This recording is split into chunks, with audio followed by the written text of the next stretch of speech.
Oh, and the other thing I didn't cover in the other video that I should have, because a lot of people are also talking about this. Okay, so when Donald Trump was going on about how, oh, we don't need anything from the Canada, and they buy everything from us, and we buy nothing from them, and blah blah blah blah blah. We don't do business with them.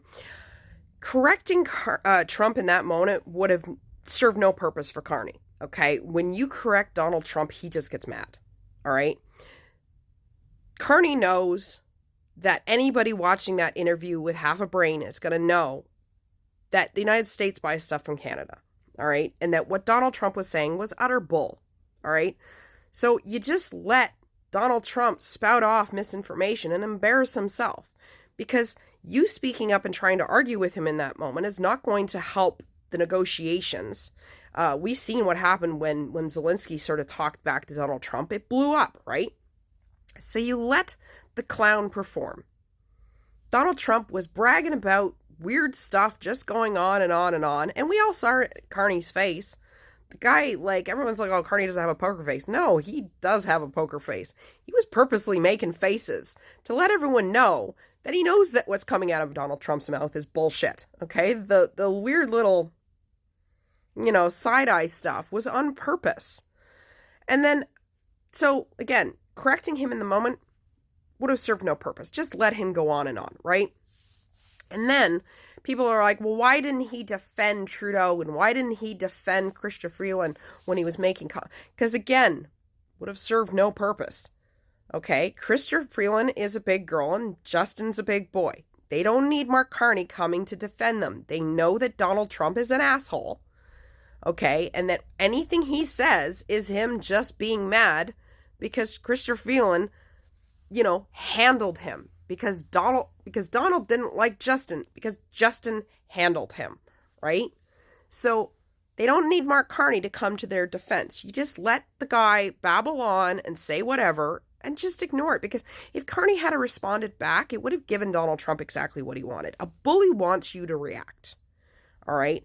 And for him to bring up Chrystia Freeland, maybe he knows that Mark Carney is the godfather of one of her kids, or whatever it is. Like, he probably knows that the two of them have a relationship. So you don't react. You just let it be said, and then you move on. Because otherwise, again, what purpose does it serve other than pissing off Donald Trump and making things worse? The point of this trip was for them just to meet, right? Carney told everybody in the beginning that there was going to be no deals made.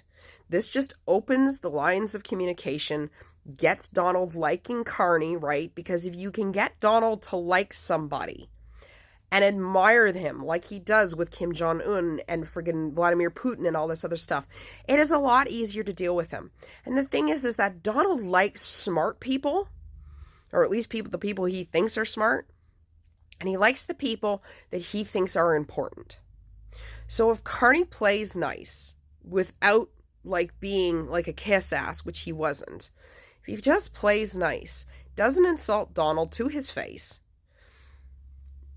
you can grow on that relationship, right? And eventually you can move the needle. You can eventually achieve something.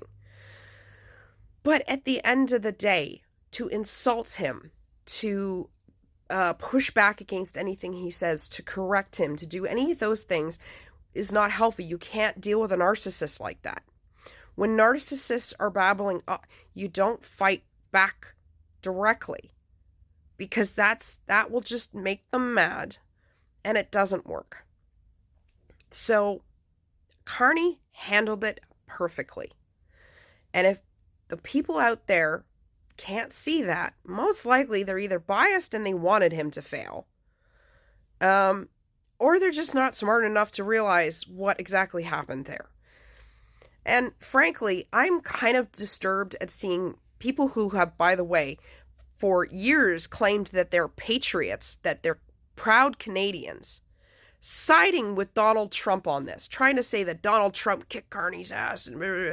Really? Not so fucking proud of patriotic Canadians are you now, huh? What, just because you didn't win, now suddenly you can't stand up for Canada?